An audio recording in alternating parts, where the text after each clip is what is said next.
Hi, Amanda. Thank you so much for meeting with me today. I'm really excited for this Q&A. Before we get started, I want to acknowledge the traditional custodians of this land. Although we are meeting on a virtual space, I want to acknowledge that the physical space that I occupy belongs to the Darug people and pay respect to their elders past, present, and emerging.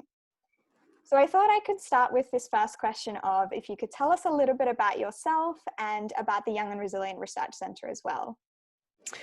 Sure, thanks, Chino, and thanks you for having me. It's a pleasure to be able to contribute to this Curiosity Pod.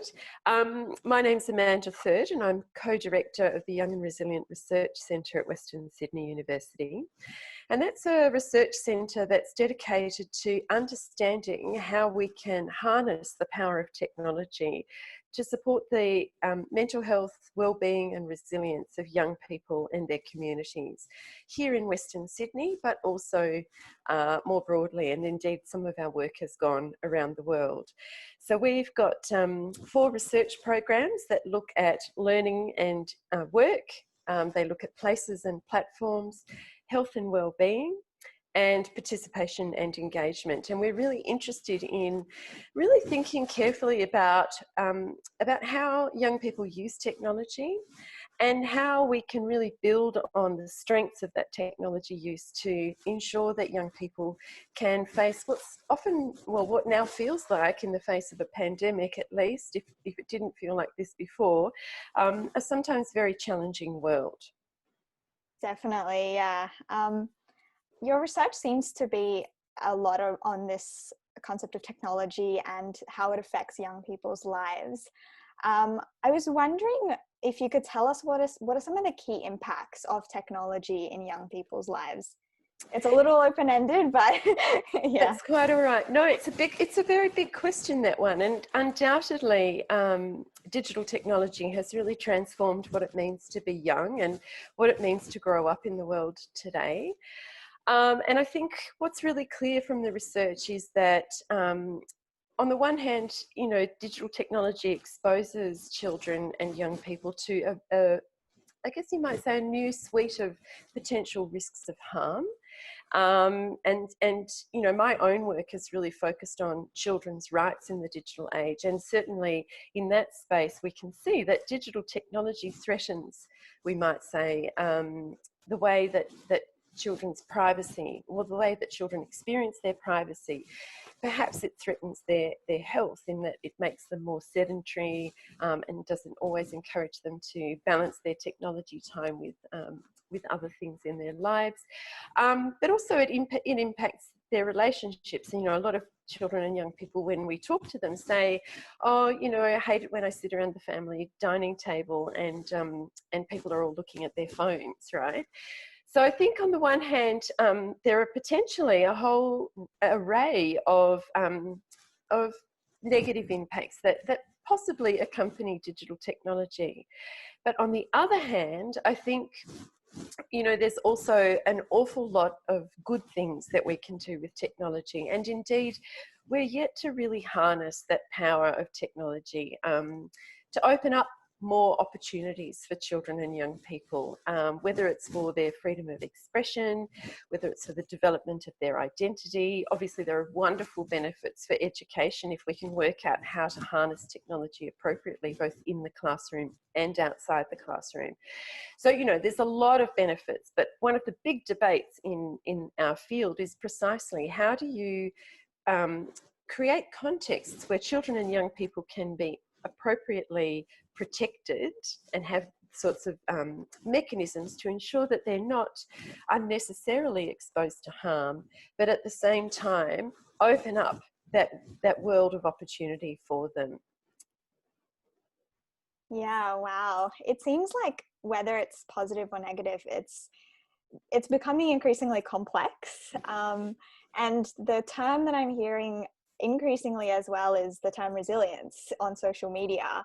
And especially when I heard Young and Resilient Research Centre, I knew it can't be a coincidence. So I was wondering what does the word resilience really mean in the context of social media?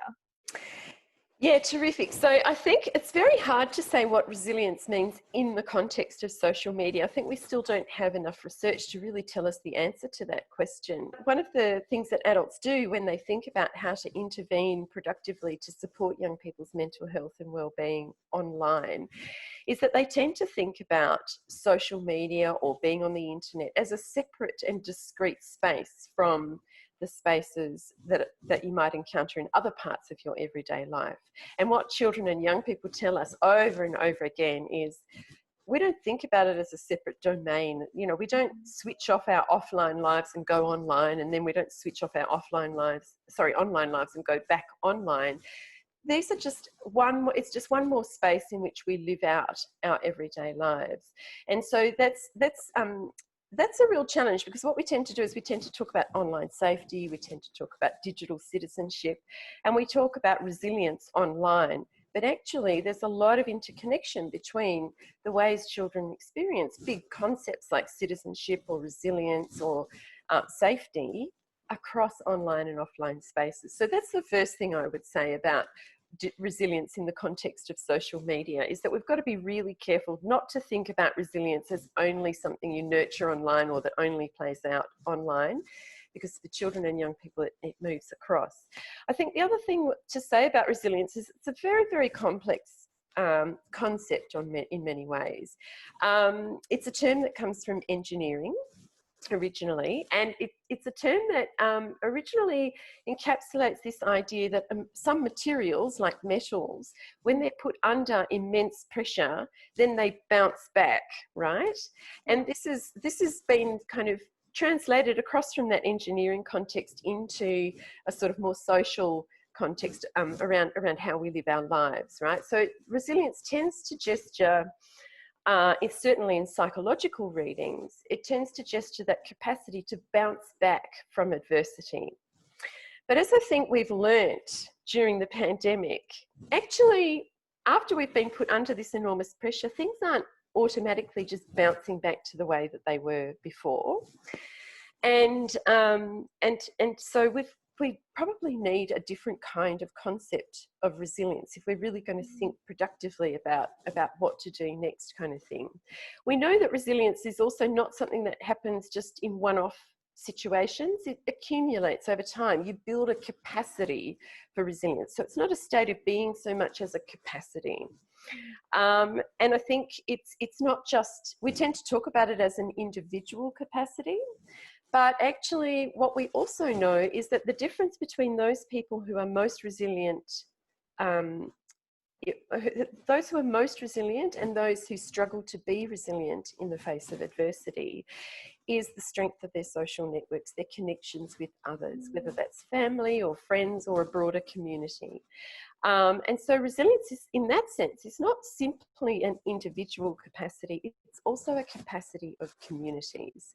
And with this whole concept of resilience and risk, I want to bring in the concept of mental health as well.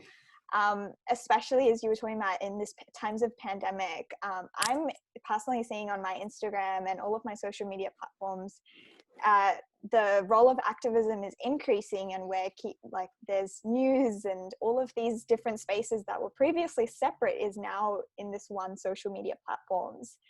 I was wondering how that affects the mental health and well-being, especially of young people, when all of this information is kind of in that one space for you now. Yeah, well, I think the effects are not very easy to delineate. You know, it's you know, and we have to remember that children and young people are very diverse, and they all experience these things in very different ways. And one of the challenges in trying to work out how we harness the potential for technology to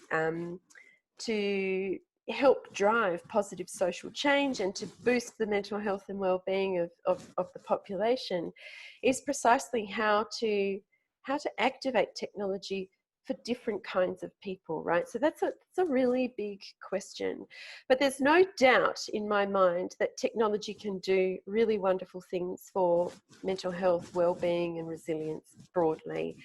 And indeed, there are lots of wonderful examples of services and products and so on that are really, really making a significant contribution to mental health and wellbeing. So I would point to things like reachout.com, which is Australia's first online mental health service for young people, and really a service that I think is brilliant and worth checking out for those people who are taking the Curiosity Pod.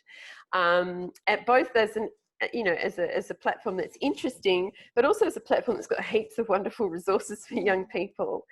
But what we've seen in the pandemic, I think it's very, very interesting, and it tells us a lot about the power of technology. I think in many ways, digital technology has enabled those of us who can access it in an ongoing, meaningful kind of way to, it's been a thread of continuity and, in a sense, in a way, comfort and connection in a radically disrupted moment, right? And I think so there's a huge potential there for us to harness digital technology to support mental health and well-being. And that's been illustrated by the pandemic. But of course, we also have to remember that, as you say, there's a huge amount of information that we encounter online. We're constantly, there are kind of constant demands on our attention for different kinds of things. And I think it's a real challenge. I mean, not just for young people, but also for adults, older adults especially, to navigate this very, very complicated environment. And I think, misinformation is obviously, in an era of fake news and all of those kinds of things. And if you're watching what's happening around the US elections at the moment, I think this is a wonderful case study in the ways that, if we're not careful, social media can propagate a whole lot of misinformation. It's not clear that technology, I mean, it's absolutely clear, rather, that technology is not always harnessed for good. And so we need checks and balances. But we also, I think what we need to remember is that whilst it often feels like technology happens to us, technology, we are in charge of the ways that we use technology. And there's huge scope, as we've seen, for example, with the climate protests, where, children and young people have been using social media to organise and to, create buy-in, not just among children and young people, but much more broadly than that. It's been amazing to watch those protests unfold, not just here in Australia, but internationally. It's really clear that there's a huge potential there for us to seize these tools and turn them into the kinds of tools that we need in this world, which can be radically disrupted by a pandemic, but also which is characterised by things like high rates of unemployment, dire rates of mental ill health, climate change, like all kinds of very big, large and complex issues. And so it's really important that we seize the power of technology, that we remember that we're in charge of it and we can craft the future using the technology, but we've got to take action. We can't sit back and let it just evolve, because it requires us to take hold and shape it. Yeah. Well, thank you so much. That was such a great pleasure. conversation.